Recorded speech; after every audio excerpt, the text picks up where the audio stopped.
My name is Sarah, and I am 34 years old. For the past 3 years, I thought I had found my slice of the American dream. My husband Mike and I had saved every penny to buy our first home in a quiet suburban neighborhood in Portland, Oregon. I was a high school math teacher, and Mike worked as an electrician. We weren't rich, but we were happy and proud of our little colonial-style house with its white picket fence and sprawling backyard. What I didn't know was that our dream was about to become a nightmare, all because of one neighbor's greed and my unexpected discovery of just how far people will go to steal what isn't theirs. When we first moved into 1247 Maple Street, everything seemed perfect. Our house sat on a corner lot, which gave us extra space and privacy. The property line was clearly marked by a row of beautiful cedar trees that had been planted decades ago by the original owners. Our neighbors seemed friendly enough. To our left lived the Johnsons, an elderly couple who kept to themselves but always waved when they saw us working in the yard. To our right was Bob Richardson, a 52-year-old divorced man who worked in construction management. Bob seemed nice at first. He helped Mike carry in our heavy furniture on moving day and brought over a 6-pack of beer to welcome us to the neighborhood. For the first year, everything was peaceful. Mike and I spent our weekends fixing up the house, painting rooms, and planning our future. We talked about starting a family, maybe getting a dog, building a deck in the backyard. Life felt full of possibilities. The problems started subtly in our second year. I began noticing that Bob would spend a lot of time in his backyard, just standing near the property line and staring at our yard. At first, I thought he was just admiring our landscaping work. Mike had installed beautiful flower beds along the cedar tree line, and our lawn was the envy of the neighborhood. But then Bob started making comments. "You sure have a lot of space back here," he'd say when he saw me gardening. "Must be nice having such a big yard." The way he said it always made me uncomfortable, like he was measuring something in his head. One Saturday morning in May, I was watering my roses when Bob approached the fence line. "Sarah," he called out, "I've been thinking about putting up a proper fence back here. These old cedar trees are starting to die, and I'm worried they might fall on someone." I looked at the trees. They seemed perfectly healthy to me, tall, green, and sturdy. "They look fine to me, Bob. They've been here for 30 years according to Mrs. Patterson down the street." "Well, you never know," Bob said with a shrug. "I'm going to get some quotes for a nice wooden fence. 6 feet tall, really private. You don't mind if it goes right along the tree line, do you?" Something about his casual tone made me suspicious, but I couldn't put my finger on why. "I guess not," I said slowly, "as long as it's on your property." Bob's smile looked forced. "Of course. Where else would it be?" 3 weeks later, on a Monday morning while Mike and I were both at work, Bob's fence construction began. I should have taken the day off. I should have been there to supervise. But I trusted that Bob would do the right thing, and I had no reason to suspect what was about to happen. When I got home from school that afternoon, I immediately knew something was wrong. A brand new 6-foot wooden privacy fence ran along the back of our properties, but it looked different than I had expected. It seemed closer to our house than it should have been. I walked to the back of our yard, and my stomach dropped. The fence wasn't running along the property line by the cedar trees. It was running through our yard, cutting off a significant strip of our property. The beautiful cedar trees that had marked the boundary for decades were now on Bob's side of the fence, along with about 3 feet of our land. My hands were shaking as I called Mike. "You need to come home right now," I told him. "Bob stole our land." Mike thought I was overreacting at first. "Maybe you're mistaken about where the property line is," he said gently. "Let me come look." But when Mike got home and saw the fence, his face went white. "That son of a bitch," he whispered. We walked the entire length of the fence, and it was clear that Bob had built it well into our property. He hadn't just moved the line by a few inches, he had stolen approximately 900 square feet of our land, including our mature cedar trees and part of the rose garden I had spent 2 years cultivating. I was furious. Mike had to physically hold me back from marching over to Bob's house that evening. "Let's think about this rationally," he said. "We need to handle this the right way." But I couldn't think rationally. This was our home, our land, our future. Bob had literally stolen from us while we were at work, gambling that we either wouldn't notice or wouldn't have the resources to fight back. The next evening, I couldn't take it anymore. I walked over to Bob's house and rang the doorbell. He answered with a beer in his hand and a smug smile on his face. "Hey, Sarah. How do you like the new fence? Really gives us both some privacy, doesn't it?" "Bob, that fence is on our property. You need to move it back to the actual property line." His smile faltered for just a moment, but then it was back, wider than before. "I don't know what you're talking about. The fence is exactly where it should be. Right along the property line. Those cedar trees have marked the property line for 30 years. They're on our side of your fence now." Bob took a sip of his beer and shrugged. "Trees can be misleading. I had a guy come out and mark the line properly. This is where it's always been." "What guy? Did you have a survey done?" "Didn't need one. It was pretty obvious where the line was." I felt my face getting hot. "Bob, I'm not stupid. You built that fence 3 feet into our yard, and you know it. Move it back, or we're going to have a problem." Bob's friendly mask finally slipped. His eyes went cold, and he stepped closer to me. "Listen here, little lady. That fence is staying exactly where it is. If you don't like it, prove me wrong. But I think you'll find that going to cost you a lot more than you can afford." He closed the door in my face. That night, Mike and I sat at our kitchen table with our original property documents spread out in front of us. We had the deed, the property description, and the basic plot map that came with our mortgage paperwork. According to everything we had, our property line should have been right along those cedar trees. "We need a survey," Mike said. "It's the only way to prove what he did." I looked up the cost of a property survey online and felt sick. The quotes I found ranged from $800 to $1,500. That might not sound like a lot to some people, but we were living paycheck to paycheck. We had been saving for a new roof, and this would wipe out our emergency fund. But what choice did we have? Bob was counting on us not being able to afford to fight him. He thought he could just steal our land and we'd roll over and accept it. "Let's do it," I said. "We'll find the money somehow." While we waited for quotes from surveyor companies, I decided to do some research of my own. I went to the county records office and pulled every document I could find about our property and Bob's property. What I discovered made my blood boil. Our house had been built in 1987, and Bob's house had been built in 1989. The original property surveys were on file, and they clearly showed the property line running exactly along the cedar trees, just as we had thought. But there was more. I found records showing that in 2019, 2 years before we moved in, Bob had actually applied for a variance to build a structure closer to the property line. The application had been denied. There was also a record of a dispute between Bob and the previous owners of our house from 2020, where Bob had claimed they were maintaining landscaping on his property. That dispute had been resolved in favor of our house's previous owners. Bob had a history of trying to grab land from our property. This wasn't a mistake or a misunderstanding. This was a calculated land grab. We hired Thompson and Associates Surveying for $1,200. It hurt to write that check, but we had to know for sure. The surveyor, a patient man named Jim Thompson, came out on a Saturday morning with his equipment. Mike and I watched nervously as Jim set up his instruments and began taking measurements.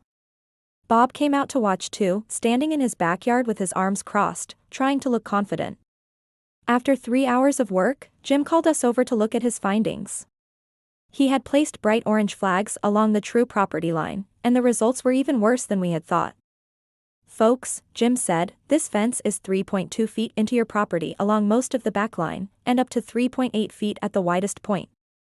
This is a clear encroachment. The fence needs to be moved immediately." I felt a rush of vindication and rage. How much of our land did he take? Jim consulted his notes. Approximately 960 square feet. At current property values in this area, that's roughly $15,000 worth of land, $15,000. Bob had stolen $15,000 worth of our property and thought we'd be too poor or too stupid to fight back. I looked over at Bob, who was still standing in his yard. He had gone pale and was no longer trying to look confident. With the survey in hand, Mike and I met with a property law attorney named Patricia Valdez. The consultation cost us $300, but she gave us a clear path forward. This is a straightforward case of encroachment, she told us. Your neighbor has to remove the fence and restore your property.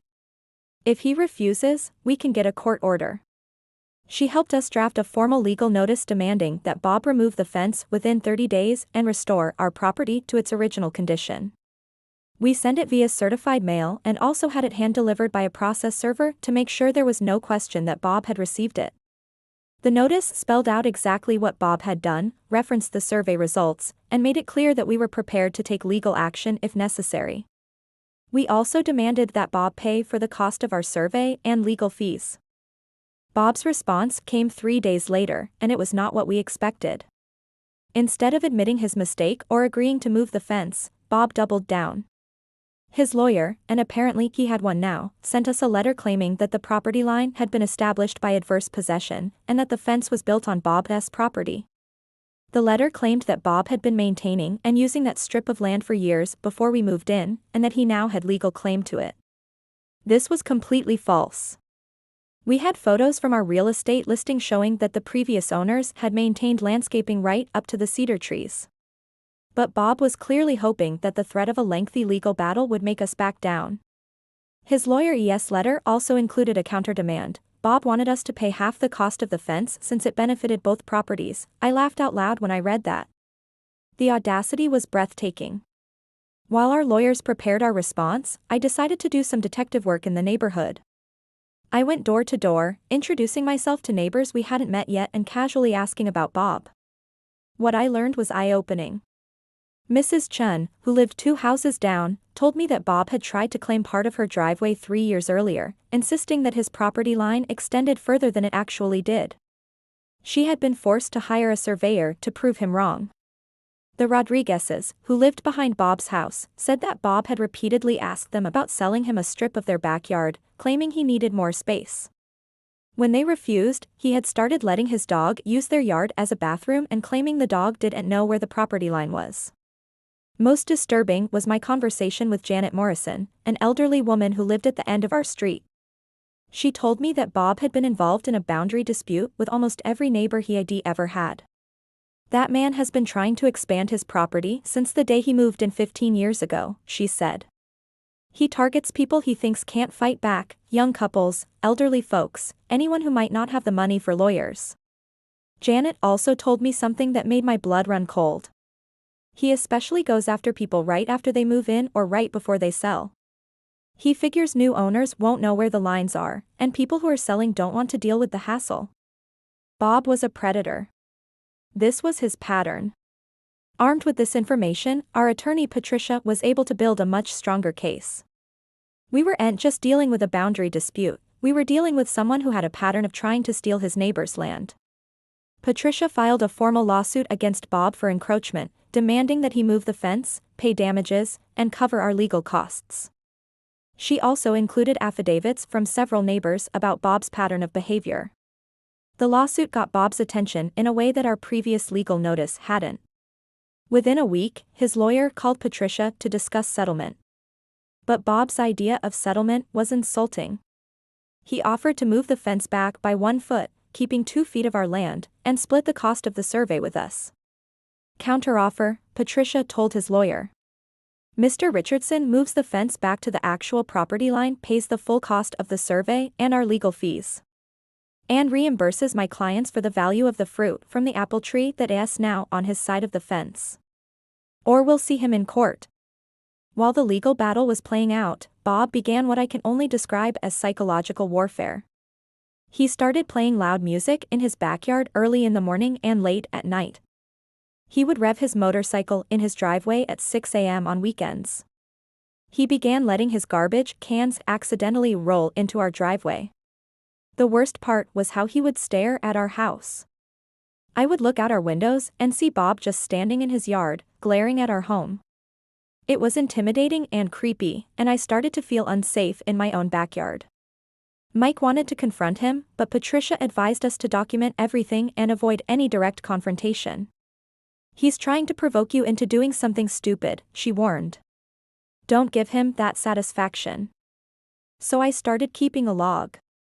Every instance of harassment, every loud noise, every aggressive stare, I wrote it all down with dates and times. I also set up a security camera to record his behavior. The breaking point came on a Saturday in September. Mike and I were hosting a small barbecue for my colleagues, just 5 people, nothing loud or disruptive. Around 4 p.m., Bob came over and started screaming at us over the fence. "You people think you own the whole damn neighborhood," he shouted. "Keep your noise down or I'm calling the police." We weren't being loud, we were just having a quiet conversation on our own patio. But Bob's shouting was so aggressive and unhinged that our guests started to leave. "This is harassment, Bob," I called back. "We're not doing anything wrong." "You want to see harassment?" Bob yelled. "You haven't seen anything yet. I'm going to make your life hell until you drop this lawsuit." One of my colleagues, who happened to be married to a police officer, quietly called 911. When the police arrived, Bob tried to claim that we were having a loud party that was disturbing the peace. The officers could see that this was clearly not the case. Our party consisted of 3 remaining guests sitting quietly on patio furniture. Meanwhile, Bob was red-faced and screaming. The police told Bob to go inside and warned him that if they had to come back, he would be arrested for disturbing the peace. But the damage was done. I was humiliated in front of my colleagues, and I realized that Bob was never going to stop. This was going to continue escalating until one of us moved away, and I was going to be driven from my home. While reviewing our security camera footage from that day, I noticed something strange. In the background of one video, you could see Bob's backyard, and there was something that didn't belong there, a small storage shed that I hadn't noticed before. I looked up Bob's building permits with the county, curious if he had gotten proper permits for all his projects. What I found was interesting. Bob had pulled permits for several projects over the years, but there was no permit for that storage shed. More importantly, looking at the shed's location on our security footage and comparing it to the property survey, it appeared that the shed might also be partially on our property. I called Jim Thompson, our surveyor, and asked him to come back out to check the shed's location. Sure enough, the shed was sitting about 8 inches into our property. Now Bob wasn't just stealing our land with his fence, he also had an unpermitted structure encroaching on our property. When Patricia informed Bob's lawyer about the shed issue, the tone of their negotiations changed dramatically. Bob wasn't just looking at moving a fence anymore, he was looking at having to tear down and rebuild his storage shed, and potentially facing fines from the county for the unpermitted construction. Bob's lawyer started pushing much harder for settlement. They offered to move the fence back to the correct property line and pay half of our surveyor costs. Not enough, Patricia told them. Full surveyor costs, legal fees, and compensation for 3 years of lost use of the property.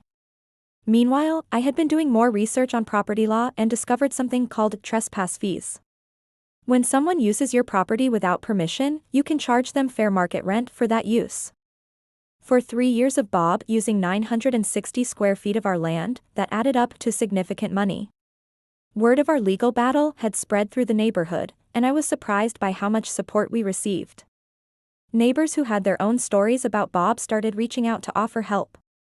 Mrs. Chun brought over a casserole and copies of her own surveyor's report from her boundary dispute with Bob.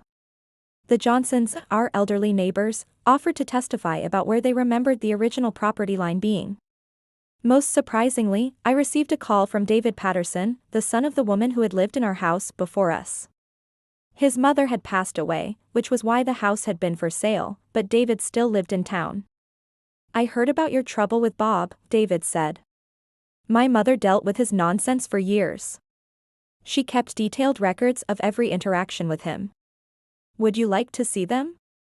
David brought over a box of his mother's papers, including photos, correspondence, and detailed notes about Bob's behavior over the years. Mrs. Patterson had been meticulous in documenting Bob's various attempts to encroach on her property. The most damaging document was a letter Mrs. Patterson had written to Bob in 2018 with copies sent to his lawyer and the county, explicitly telling him to stop maintaining landscaping on her property and warning him that the cedar trees marked the true boundary line. Bob couldn't claim he didn't know where the property line was. He had been told in writing, with legal documentation, exactly where it was. In November, 6 months after the fence had been built, we finally had our day in court. Bob showed up with his lawyer, looking confident and defiant. I think he still believed he could charm his way out of the situation. Patricia presented our case methodically: the survey results, the historical property records, Mrs. Patterson's documentation, statements from neighbors about Bob's pattern of behavior, and evidence of his harassment campaign against us. Bob's lawyer tried to argue that the property line was unclear and that Bob had been acting in good faith. But when Patricia presented Mrs. Patterson's 2018 letter explicitly telling Bob where the property line was, that argument fell apart. The judge was clearly not impressed with Bob's behavior. When Bob's lawyer tried to claim that moving the fence would be a financial hardship, the judge pointed out that Bob had created this problem himself by building the fence in the wrong place. Mr. Richardson, the judge said, you built a fence on your neighbor's property without their permission, despite having been clearly told where the property line was. This is not a boundary dispute, this is trespassing and conversion. The judge ordered Bob to remove the fence and rebuild it on the correct property line within 60 days, remove the storage shed and rebuild it entirely on his own property, pay our surveyor costs, $1,200, pay our legal fees, $3,800, pay us trespass damages for 3 years of using our land, $2,400, stop all harassment behavior. Total, $7,400, plus the cost of moving his fence and rebuilding his shed. Bob was furious with the judgment, but he didn't appeal. I think his lawyer had finally made it clear to him that he had no chance of winning and would only rack up more legal fees. The fence came down 3 days before the court deadline. Bob hired a different contractor to rebuild it on the correct property line, and they did a sloppy job. The new fence was crooked and poorly constructed. Clearly Bob had gone with the cheapest possible option. The storage shed took longer to deal with. Bob had to get proper permits and inspections, and the county made him move it back far enough to meet setback requirements. He ended up with a much smaller shed in a less convenient location. We received our check for $7,400 2 weeks after the fence was completed. The money covered all our costs and gave us a little extra to put toward the deck we had always planned to build in our backyard. The sweet victory, the best part of our victory, wasn't the money, it was getting our land back. That strip of property included 2 mature apple trees that produced delicious fruit every fall. It also included the section of rose garden that had been my pride and joy. Mike and I celebrated by having a proper barbecue in our backyard, using the full space that was rightfully ours. We invited all the neighbors who had supported us, and we had a wonderful time. Bob stayed inside his house with the curtains drawn. This experience taught me several important lessons. First, never assume people will do the right thing just because it's the right thing to do. Bob knew exactly what he was doing when he built that fence on our property. He was counting on us being too intimidated, too poor, or too naive to fight back. Second, documentation is everything. The survey was expensive, but it was the foundation of our entire case. Without that proof, it would have been our word against Bob's. Third, bullies often back down when you stand up to them properly. Bob's harassment campaign was designed to make us give up and accept his theft of our land. When he realized we weren't going to be intimidated, and when he saw the strength of our legal case, he folded quickly. Finally, community matters. The support we received from our neighbors made a huge difference, both emotionally and practically. Their testimony and documentation helped prove that Bob's behavior was part of a pattern, not an honest mistake. It's been 8 months since the fence was moved back to where it belonged. Bob and I don't speak, he glares at me when he sees me in the yard, but he keeps his mouth shut. The harassment has stopped completely. We finally built that deck we had been planning, and it's beautiful. We can enjoy our full backyard now, including the apple trees that Bob tried to steal from us. Mike and I also started a small neighborhood watch group to help other residents deal with property disputes before they escalate. We've already helped 2 families who are dealing with encroachment issues from difficult neighbors. Most importantly, we learned that we're stronger than we thought we were. When someone tried to take advantage of us and steal from us, we didn't back down. We stood up for ourselves and won. Bob thought he could bully us because we were young and didn't have a lot of money. He was wrong. We might not have been rich, but we had something more valuable. We were willing to fight for what was right. And in the end, that made all the difference.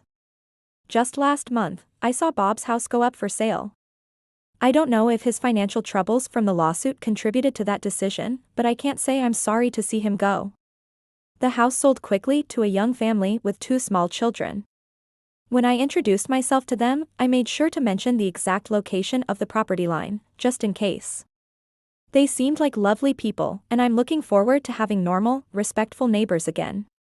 As for the 3 feet of our yard that Bob tried to steal, it's now home to a beautiful vegetable garden that Mike and I planted together.